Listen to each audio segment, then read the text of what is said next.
everyone and welcome back to Final Fantasy XIV, where today we are taking care of our level 35 Scholar Quest. Hello there, Alka-Zolka, how is it going? Have you had any luck in deciphering those tomes? Alka-Zolka wishes to share with you his most recent discoveries, and we're getting Sucker. Yes, good spell. Satora, I was hoping you might come along. Deciphering the treatise has proven more difficult than I anticipated, but I have nevertheless made progress. It contains a wealth of military knowledge, much of which details the role of scholars in Nemean units. Apparently, a single scholar could provide effective support for an entire party of marauders. They would employ their magics to heal the wounds and enhance the abilities of their allies. Moreover, they often served in leadership roles as they were highly trained tacticians. But how swiftly the remembrance of all things is buried in the Gulf of Eternity. The treatise indicates that Nemean scholars wielded a far more diverse repertoire of spells than you currently possess. Precisely why you lack these spells, I cannot say. However, the fault may lie with your fairy. One could surmise that the knowledge contained within the soul of the scholar is essentially hers. Therefore, if she cannot remember the ancient magics, it would suggest that... A thought occurs to me. If it is indeed the case that the fairy, having been sealed for 1500 years, has yet to fully regain her senses, mayhap visiting a familiar location would hasten the process. And I can think of no more familiar place than the city of Nim, rather, what remains of it in Outer Lenosia. Alright then, we are heading off to the floating city of Nim, up in Outer Lenosia, so we'll start from Memrune's trading post, and I'll meet you over there. Alright, we are passing through the Oakwood of Upper Lenosia by Memrune's trading post, just came north from Aleport to arrive here. We've been here plenty of times, including in the main story. But from here we're going to be heading north up Thalos and into Outer Lenosia. And that will bring us to the floating city of Nim. God, you can get a real good view of that from here, that shard of Dalamud. You can really tell that it's an impact. I want to say crater, but that's clearly not a crater. You can see the trail that it came down as it crashed into the land and the spiral of ether that came down around it. It all crystallized. That's actually right up at the north end of eastern Lenosia. You can actually almost physically touch that shard of Dalamud if you fly up north, or if you head up north. But unfortunately, it's got a Garlean base right on top of it, so a little bit risky. Alright, well then, the floating city of Nim. Let's go ahead and check this place out and see what our fairy can remember. Come on, Eos, you can do it. I believe in you. And just in case... I don't think we're gonna get any enemy spawns. If we... I stand corrected. You're not a spawn, per se, but you sure are an enemy. Alright, let's go ahead and deal with the Highland Condor.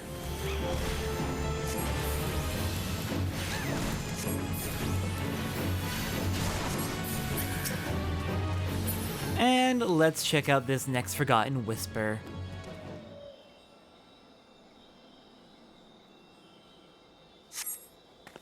Still straining to remember. You can do it, Eos. We'll keep taking a look around. You'll have something come back to you, I'm sure. 1500 years of sleep, I'm not surprised that that did something bad to your memory.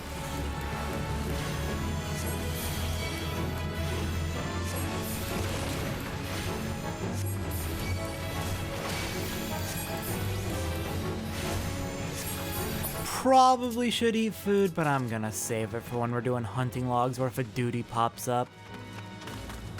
Okay, what do we got? There's another bit over here, it looks like. And then that one over there is up above, so we'll get to that one last. Here, let me back out so we're not standing in that AoE.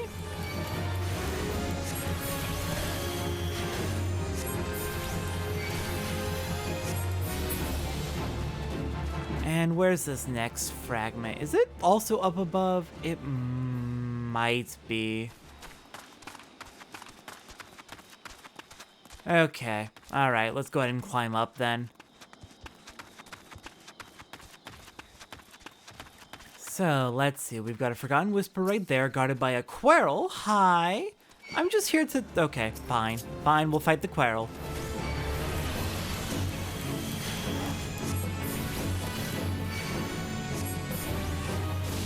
Oh, come on, move! Ah! Just had to go and get stuck. Dang rocks. And I could Asuna away the paralysis, but it's really not a big deal. Alright, next Forgotten Whisper. Any luck? Nope, still straining. And there's the last one. How are we gonna get over to you? You're kind of on an isolated island? Is there a path over there? Maybe a path to climb up? Oh, here we are. This should work. Just climb to the top of this and hop down.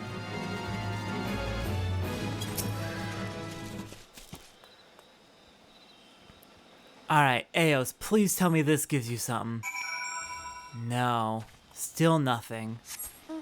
Well, I guess we can go take a look at the broader ruins. It's foggy right now, so that's unfortunate. We won't be able to get a good view. That's really unfortunate. Because the view of the floating city is quite a sight. You can kind of see a little bit of it through the fog, but it really is just a whole bunch of floating, glowing crystals hanging down from floating islands.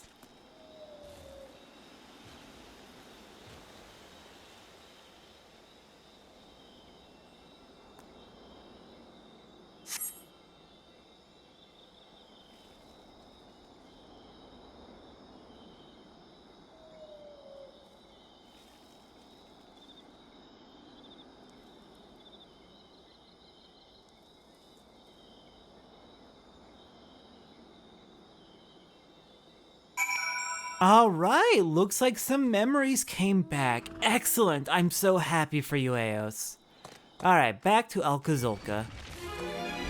So as we're returning to Alcazolca, I learned something recently.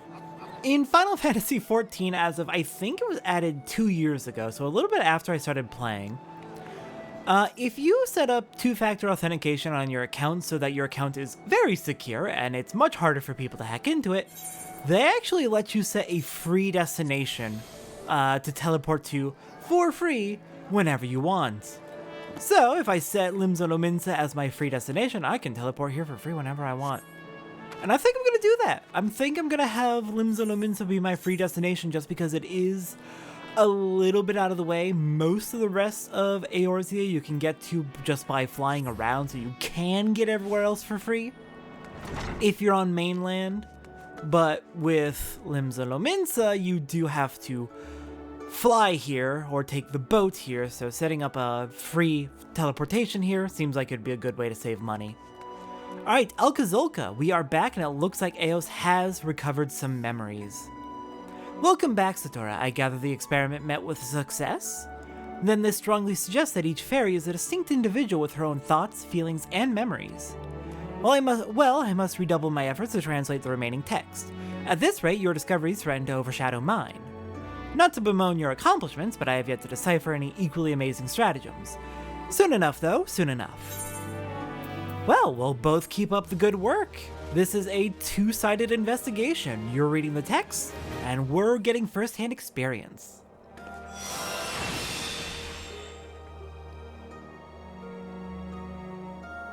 And we get Sucker. I'm gonna go ahead and put Sucker over here. My hotbars are already starting to look a little bit how they do on my main, and that makes me happy. Okay, so Sucker is a very good healing ability. Restores own HP and the HP of all nearby party members for a potency of 200.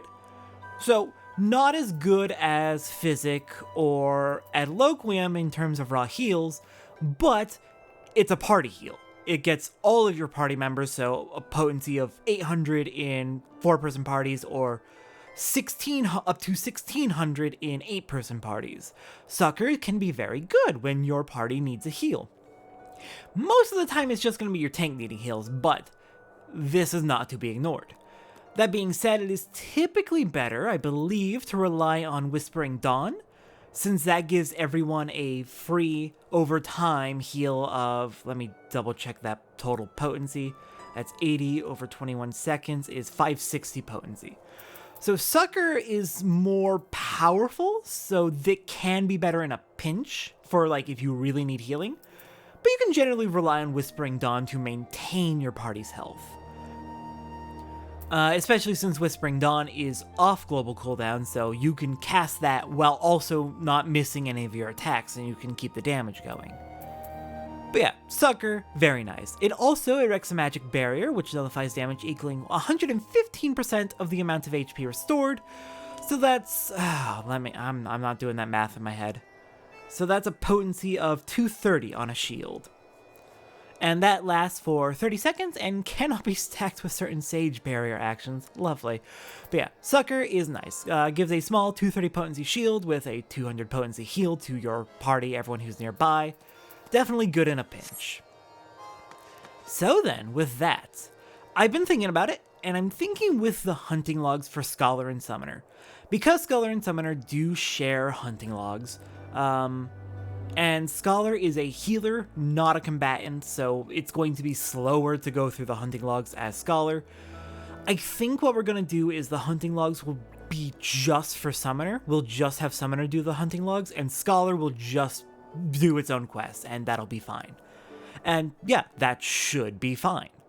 Let Scholar have slightly easier episodes. Also, that way we're not awkwardly breaking up hunting logs, which could get awkward with like food and how long the food will last before it runs out. Yeah. So, anyways, with that, Scholar is done for the day. We'll do our hunting logs when we get to Summoner, which won't be until the very end of this chapter. Summoner's level 35 quest will be the last episode of this chapter other than side quests.